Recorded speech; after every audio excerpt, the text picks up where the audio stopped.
Halo, sampai ketemu lagi dengan video saya kali ini. Oke, saya akan memberikan kiat-kiat untuk generasi Z yang yang lagi ramai sering dibicarakan di medsos ya, atau dimanapun berada. Karena generasi muda saat sekarang ini adalah tumpuan bagi masa depan bangsa Indonesia.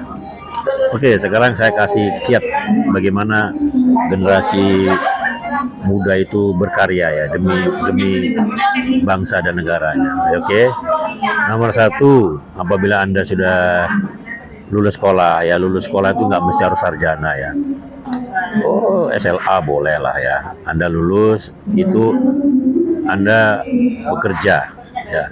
Bekerja itu carilah pekerjaan itu yang secara intelektual itu bisa menambah pengetahuan ya, bisa menambah pengetahuan Anda secara intelektual seperti itu ya. Apa saja yang misalnya dalam hal bekerja menjadi misalnya ini ya, pembantu montir misalnya ya.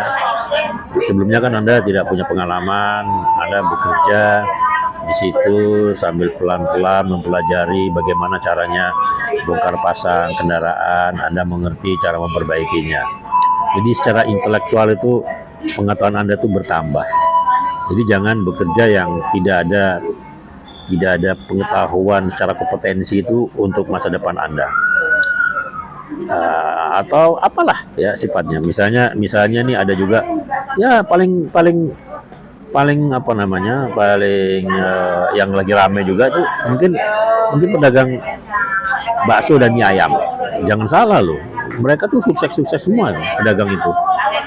Anda menjadi asistennya misalnya ya. Mohon maaf ini agak rame ya, karena di depan stasiun kereta. sorry. Jadi Anda jadi asistennya saja. Bagaimana cara membuat bakso, bagaimana membuat mie-nya itu sendiri ya. Lantas bagaimana cara meraciknya, bumbu-bumbunya. Anda perhatikan itu, kalau perlu dicatat ya. Dicatat.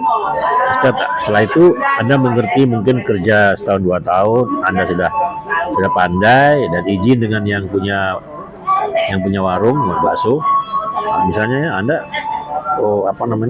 mohon berhentilah untuk usaha sendiri, karena ada rumah makan ya yang mempersilahkan tuh anak buahnya itu pintar, pandai dari membeli, memasak, mengolah, menjual dan melayani.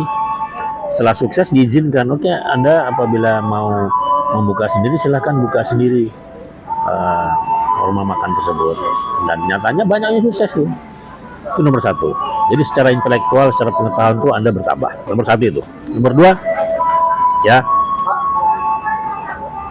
dua ya otomatis ya cari kerja dengan secara finansial itu signifikan lah ya. Secara signifikan tuh finansial tuh Anda membantu lah ya, walaupun UMR misalnya Anda tidak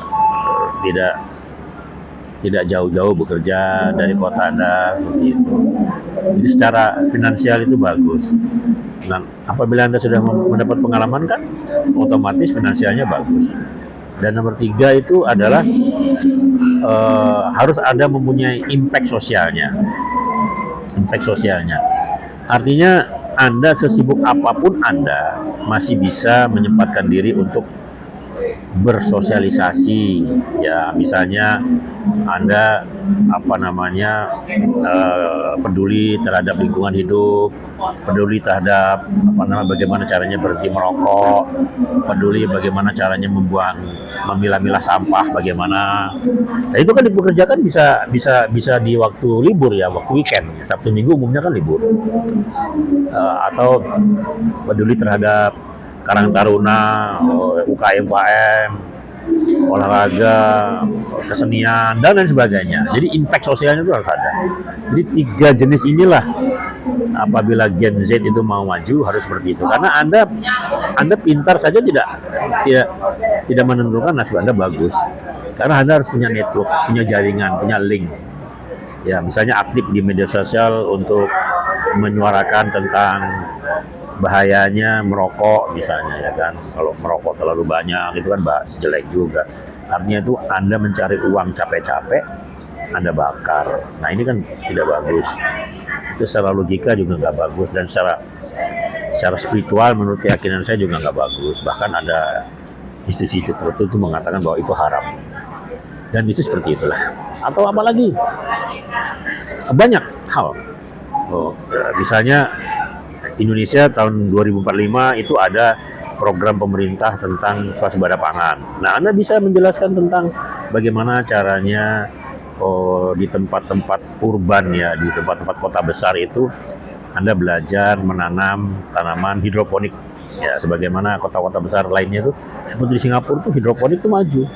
Karena ditanam dengan lahan yang sempit pun bisa ya. Bagaimana caranya seperti itu. Lantas bagaimana caranya Indonesia ini terbebas dari import pangan. Import pangan yang sifatnya ecek-ecek ya. Seperti beras itu kan kita banyak punya tanah. Masa masih import? Bawang merah, bawang putih itu masih import. Bahkan disinyalir di sekitaran Sumatera itu kita singkong itu masih import loh.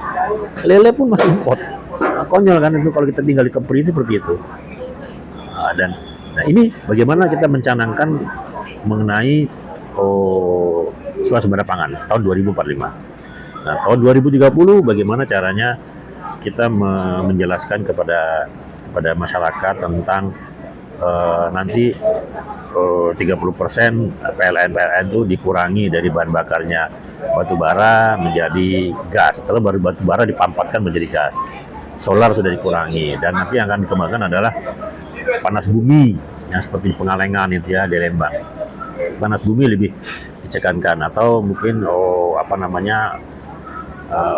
sinar matahari di Nusa Tenggara Barat itu sudah ada ya, PLN yang berbahan bakar seperti itu. Bahkan di Pondok Pesantren Jawa Timur di Kediri itu, di Burengan itu sudah sebagian besar untuk PLN-nya itu menggunakan solar cell, matahari, sinar matahari.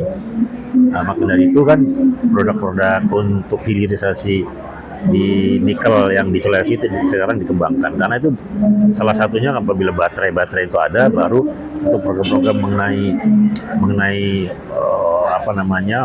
energi yang terbarukan itu ada.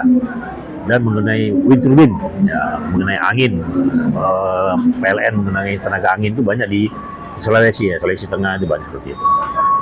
Seperti itu. Dan nanti tahun 2060 canangkan kepada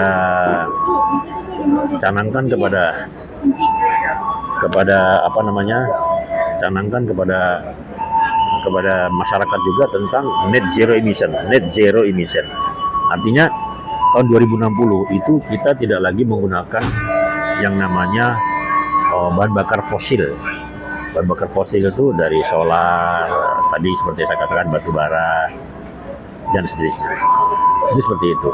Nah, dari sekarang itu Anda harus bersosialisasi tentang masalah tersebut. Jadi Anda jangan tidak peduli, karena Anda itu generasi yang menggantikan kami ini. Saya rasa begitu aja. Nasihat saya untuk jurnal GZ. Mudah-mudahan ini bermanfaat, dan silahkan biasakan nonton sampai tuntas ya, sehingga Anda akan mengerti bagaimana manfaatnya. Dan silahkan subscribe, nyalakan loncengnya, dan share. Terima kasih, bye-bye.